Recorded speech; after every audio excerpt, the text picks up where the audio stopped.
Bom dia, mais um Questão de Direito, o seu programa, a sua qualificação, hein? Quando falamos de reintegração de posse, é oportuno falar da origem. A ação reintegração de posse vem das ações possessórias.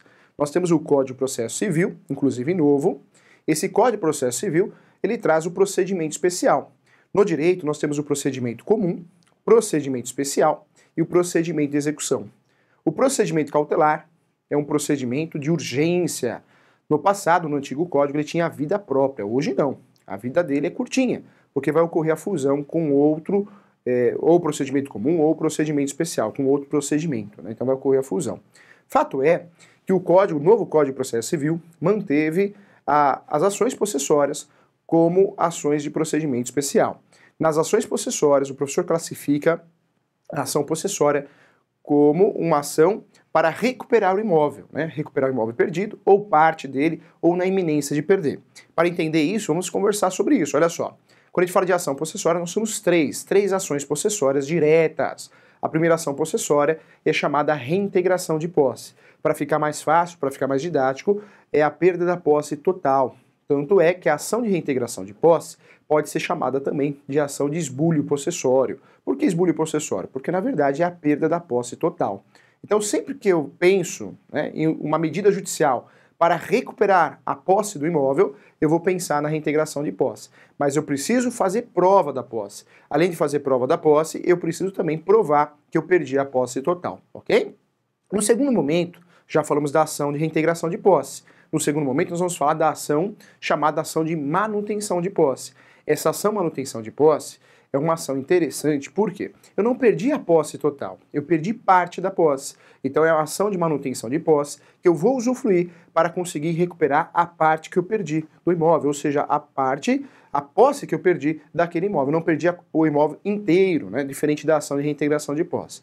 Nós temos ainda um terceiro instrumento, que é o instrumento chamado também de interdito proibitório. Esse instrumento é um instrumento preventivo, ou seja, o meu cliente não perdeu o imóvel, ele pode perder a qualquer momento. Um exemplo clássico que eu dou em sala de aula é aquele exemplo, né, um pessoal de vermelho do lado de uma fazenda gritando assim: vamos invadir sua posse, vamos invadir sua posse, vamos invadir sua posse. Professor, tem que esperar acontecer a perda da posse total ou a perda da posse parcial? Não, eu posso utilizar de um instrumento para prevenir, ou seja, existe uma emissão de ocorrer, uma iminência de ocorrer, né? Uma iminência de ocorrer uma emissão, ou seja, uma invasão, né? Adentrar na posse. Então, com isso, eu vou utilizar aí a ação de interdito proibitório para evitar o dano, para evitar a perda da posse, seja parcial ou total. Então, veja bem, quando a gente fala de ações possessórias, nós estamos falando de ações de procedimento especial. Procedimento especial são ações tratadas de forma especial. Por quê, professor? São tratadas em virtude de alguma alegação, né, algum fundamento político, social, não interessa qual, mas fato é que o procedimento especial são ações tratadas de forma especial, ou seja, prazos diferentes, né, requisitos diferentes. Então, quando eu falo de ação de procedimento especial, eu preciso tomar cuidado, porque normalmente tem algo de diferente, ok? Quantas ações possessórias nós temos no Brasil, segundo a legislação, professor? Ações possessórias diretas de procedimento especial nós temos 3. A primeira ação chamada ação de reintegração de posse. A segunda ação chamada ação de manutenção de posse. E a terceira ação chamada de interdito proibitório. Essas 3 ações são as únicas exclusivas possessórias de verdade, chamadas pela doutrina como ação possessória direta, ok? O professor classifica também as ações possessórias indiretas. Hoje, em relação às ações possessórias indiretas, é oportuno esclarecer nós temos a ação reivindicatória, que o objetivo é o mesmo, recuperar a posse, mas o fundamento é outro. A ação reivindicatória, o fundamento é condomínio. E domínio que o professor fala é registro, ou seja, não adianta fazer ação reivindicatória com escritura pública e falar, olha aqui a prova do domínio. Não, domínio, quem acompanha a questão de direito sabe disso, não faz mais confusão. Domínio é domínio, registro é registro. Né? Professor, domínio, registro? Não. Domínio e registro é a mesma coisa e posse é posse. Né? Então, quando eu falo de domínio, registro e propriedade é a mesma coisa. Domínio, registro e propriedade é a mesma coisa. Posse é outra coisa. Quando eu não tenho o imóvel no meu nome, ou seja, não aparece no cartório de imóveis, na certidão de matrícula de propriedade ou na certidão de transcrição antes de 73, se não aparece em uma certidão de propriedade no meu nome, eu não tenho a propriedade. Professor, o que você tem então? O que eu posso ter, qualquer outra coisa. Qualquer outra coisa nós vamos chamar de posse, hein? Ou nós temos o domínio, ou nós temos a posse. Quando eu tenho o imóvel no meu nome, no registro de imóveis, legal, eu tenho um domínio, eu tenho um registro, eu tenho a propriedade. Quando eu não tenho isso, eu tenho qualquer outra coisa. E qualquer outra coisa nós vamos chamar de posse, ok? Posse. Através de um contrato feito de forma equivocada, através de um contrato correto, cessão de direitos possessórios, mas fato é que quando eu não tenho o registro, eu só tenho a posse. Muita gente, o leigo, ele aparece com a escritura pública, até para o corretor, né? E fala, corretor, advogado, tá no meu nome, olha aqui, ó. Aí você olha aquela escritura pública. Então você tem que explicar. O senhor, a senhora não tem a propriedade. Como não? Tá aí, tá no meu nome. Não, você tem que explicar. Você tem que explicar que a escritura pública, quando eu falo de escritura pública, não é registro, são coisas diferentes. Professor, como que funciona o direito registral, a Lei 6.015 que trata desse assunto?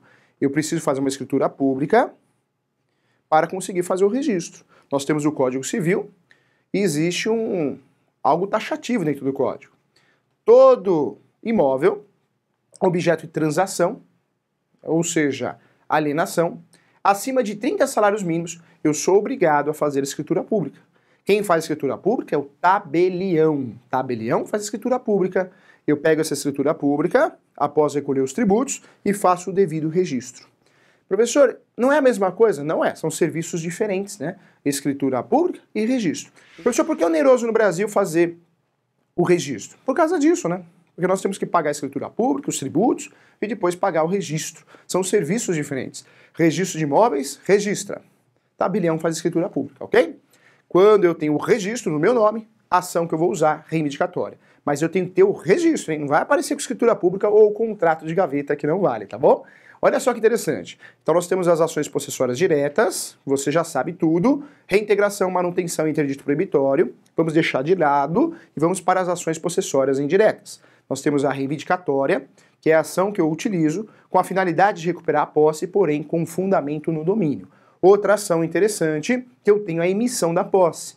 Emissão da posse, em outra oportunidade, você que acompanha o nosso programa, é a ação da primeira vez. Eu nunca tive a posse do imóvel. Se eu comprei no leilão, ou ainda nos adjudicados da Caixa, e tem um terceiro morando lá, é a ação que eu vou utilizar, a ação de emissão da posse. A jurisprudência e a doutrina criou agora uma terceira possibilidade, hein? Que é a ação de resgate. O professor não sabia dessa. A ação de resgate é uma novidade, hein? O advogado atualizado, quem advoga mesmo, quem está sempre verificando, estudando, sabe que hoje nós temos uma possessória indireta a mais. Qual, professor? Ação de resgate. Ação de resgate é uma ação para recuperar o imóvel. Como assim, professor? Toda vez que eu vendo o imóvel para você e por algum motivo eu faço um pacto com você, você aceita, inclui nesse contrato de compra e venda a chamada cláusula de retrovenda ou retrocesso, como é utilizado em outros estados. Eu, incluindo essa cláusula de retrovenda, você, comprador, se eu quiser de volta, vendedor, você é obrigado a vender para mim. Eu vou até você, você comprou meu imóvel. Depois de 2 anos, pode chegar até 3, chego em você e falo assim, olha, o comprador, eu quero o imóvel de volta, eu vou te devolver o dinheiro corrigido. Você vai virar para mim e falar, nananina não. Aí o que eu faço? Vou te processar. Ação de resgate, tá? Ação de resgate está vinculada à cláusula de retrovenda, que é um adjeto especial, conhecido também como pacto especial, ok? Quando eu falo da ação de resgate, por analogia, olha que interessante, hein? O direito atualmente muda toda hora, né? Uma mutação constante. Hoje essa ação de resgate deixa de ser aplicada somente nessa situação, no passado, e hoje começa a ser aplicada também em diversas situações. Quais, professor? Aquela situação que eu vendo o imóvel para você, você não transfere as contas de consumo para o seu nome, não transfere o IPTU para o seu nome, me gera uma multa ambiental, ou seja, eu vendi para você, mas você está me gerando prejuízo. Você fez até o registro no cartório, tudo certinho. Eu posso ingressar com uma ação de resgate contra você. Olha que mágica essa ação, hein? Deixa de ser uma ação aplicada só na cláusula retrovenda e começa a ser objeto também. É importante falar também, quando a gente fala de possessórias indiretas, falar das ações de direito de vizinhança, né? No direito de vizinhança, professor, eu nunca entendi direito de vizinhança, vou explicar de uma forma didática para você. Direito de vizinhança vai se resumir em 3 S, saúde, segurança e sossego. Quando eu tenho direito em relação ao meu vizinho, processar o meu vizinho, quando ele mexe nos seus 3 S. com a sua saúde, com a sua segurança e com o seu sossego. Saúde, segurança e sossego representam o alicerce do direito de vizinhança. Então as ações de direito de vizinhança atualmente também são consideradas possessórias indiretas, hein? Não vamos confundir possessória. Possessória de verdade são as três. Mas a doutrina, de forma inteligente, encaixou essas ações perdidas do mundo jurídico como possessórias indiretas e a coisa ficou bem organizada e aí fica realmente mais fácil e didático de entender, tá bom? Outras ações importantes também que são reconhecidas como as ações possessórias indiretas, nós temos aí a ação de marcação ou divisão de área ou terra particular. É a ação do Bernardo de Mezenga. Lembra da novela O Rei do Gado, né? Um sujeito põe a cerca para lá, outro põe a cerca para cá, outro põe a cerca para aquela briga infernal. Qual que é a ação que vai acabar com isso? A ação que vai delimitar, retificar ou ratificar a metragem correta do imóvel, tá bom? Então essa ação adequada. Olha quantas ações nós temos. Mas vamos lá, olha que interessante. Voltando aqui. Professor, ação de reintegração de posse. Qual é o grande objetivo? Eu já sei que essa ação, ela é espécie do gênero ações possessórias de procedimento especial. Parabéns para você, hein? Quando eu falo de ação de reintegração de posse, vamos para a prática agora. Essa ação tem o objetivo de recuperar a posse total, também conhecida como ação de esbulho possessório. Eu posso usar os dois nomes, hein? Mas fato é que essa ação eu tenho que fazer prova da posse. Eu não posso fazer a ação possessória, muito menos a ação de reintegração de posse, sem provar que meu cliente teve a posse. Nós temos o artigo 927 que trata sobre o assunto. 927 ou 922. Os artigos tratam do assunto de posse. E quando a gente fala de posse, para usar uma ação possessória, o primeiro ponto é fazer prova da posse. Professor, como que eu faço prova da posse? Eu faço prova da posse com diversas provas. Nós temos no direito duas provas, as provas orais e as provas documentais. Quando eu falo de provas orais, eu estou falando da testemunha, do depoimento pessoal das partes, que é objeto de prova. E quando eu falo de prova documental, eu vou falar de 4 provas que eu posso usar para provar a posse. A prova em sentido estrito, que é tudo que é palpável, ou seja, documento, um contrato de gaveta, uma escritura pública, um formal de partilha, uma conta de consumo paga, multas ambientais. Mas eu também tenho outras provas, além das provas de documento em sentido estrito, que é a inspeção judicial do juiz, você pode pedir isso no processo, também posso usufruir da ata notorial, também posso usufruir da perícia. Então, no contexto de provar a prova, eu vou utilizar aí 2 provas do processo civil, as provas orais e as provas documentais. Provas orais, nós temos 2, testemunha e depoimento pessoal das partes, ou seja, do autor e do réu, e nas provas documentais eu vou utilizar todas as espécies dessas provas, que nós temos aí a prova documental em sentido estrito, a prova de inspeção judicial, o juiz levanta a bunda da cadeira e vai lá olhar, a terceira hipótese seria a perícia, e a quarta e última, a novidade do CPC, que é realmente CPC que eu falo, o Código de Processo Civil, o novo, que é aí realmente a situação da ata notorial lavrada por escritura pública por um tabelião, não é registrador que faz não, tá? Então cuidado. Para fazer uma ação possessória eu preciso provar a posse, hein?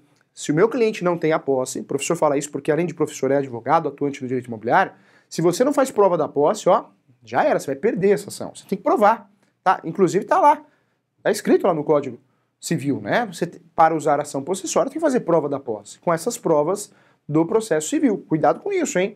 Nós temos um conceito novo que o professor gosta muito, que é a posse alternada. Mas o que é a posse alternada?